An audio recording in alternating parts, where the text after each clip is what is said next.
What is up, guys? Me, Dexter here, and in today's video I'm going to be challenging the debate.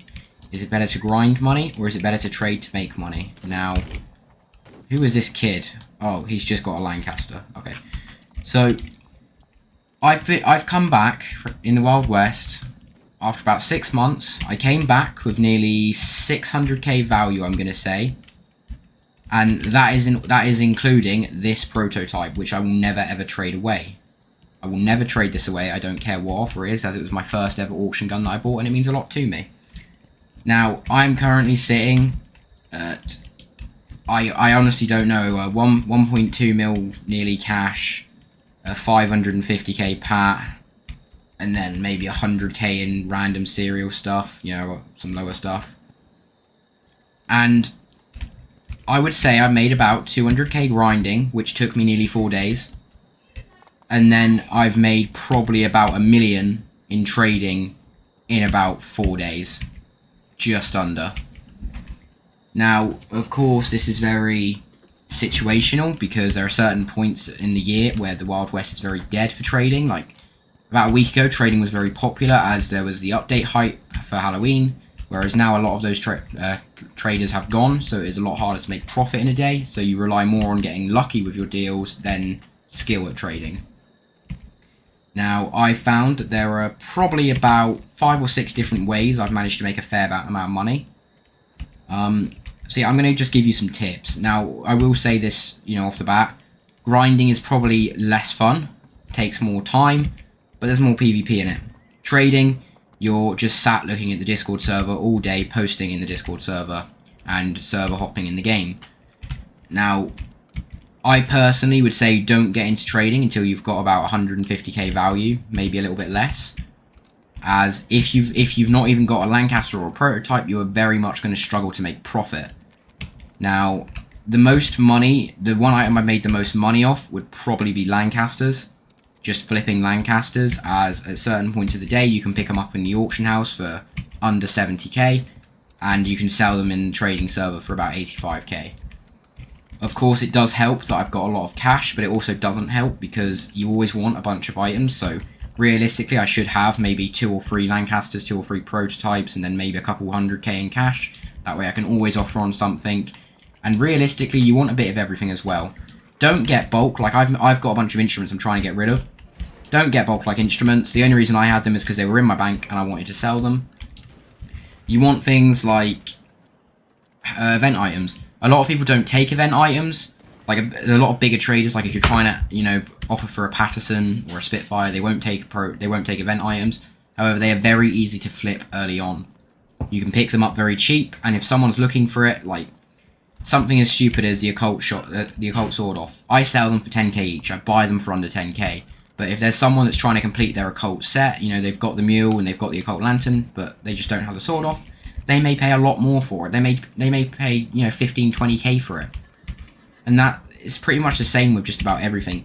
If you've got a lot of random stuff, there will always be someone that wants it. So I like to have, you know, a variety of different items. I'm not fortunate enough to have a variety right now. But, yeah. The biggest thing I would say is whatever time zone you play on will definitely impact how much money you make.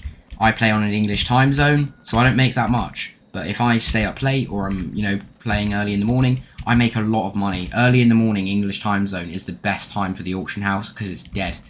You can pick an axe gun up for under 180k and you can sell it for 220 in the Discord server. You can... Pattersons, they're very hard to flip, but you can also pick those up fairly cheap as well.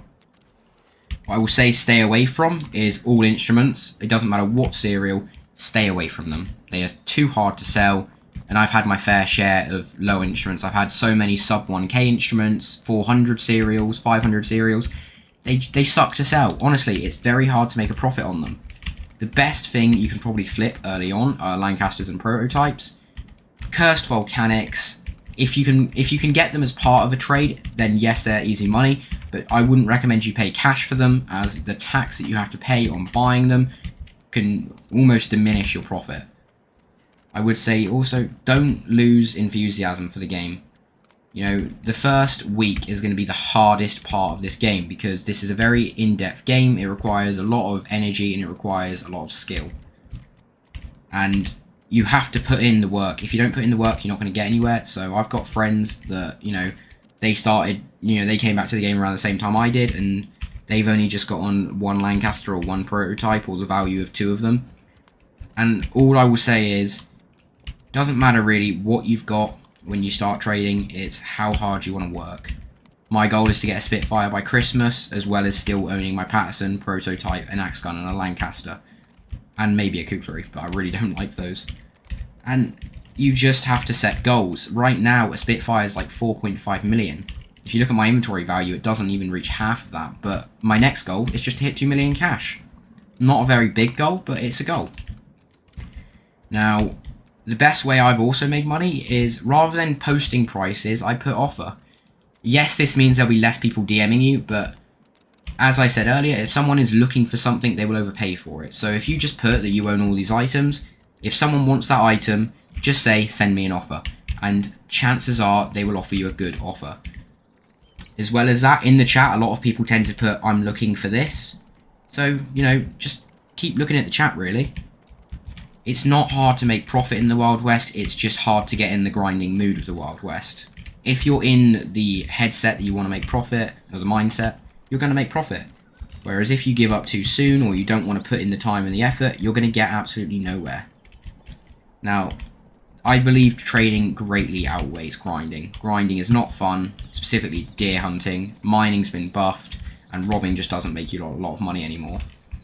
Now, the one thing I will say about trading is, don't give up when, you know, if you, let's say you trade for 6 hours or something, the first 2 hours you're probably going to absolutely sell nothing, you're probably going to buy nothing. That third hour may be your most popular hour of the day. You may make more profit in that hour than you will the whole day.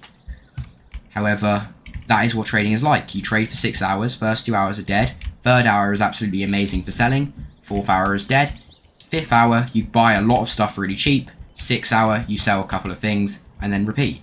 So it's always about having a variation of different things in your inventory, so you've always got something to sell, and you've always got cash to buy. Before I go, I just want to give a shout out to TV Air and Tube.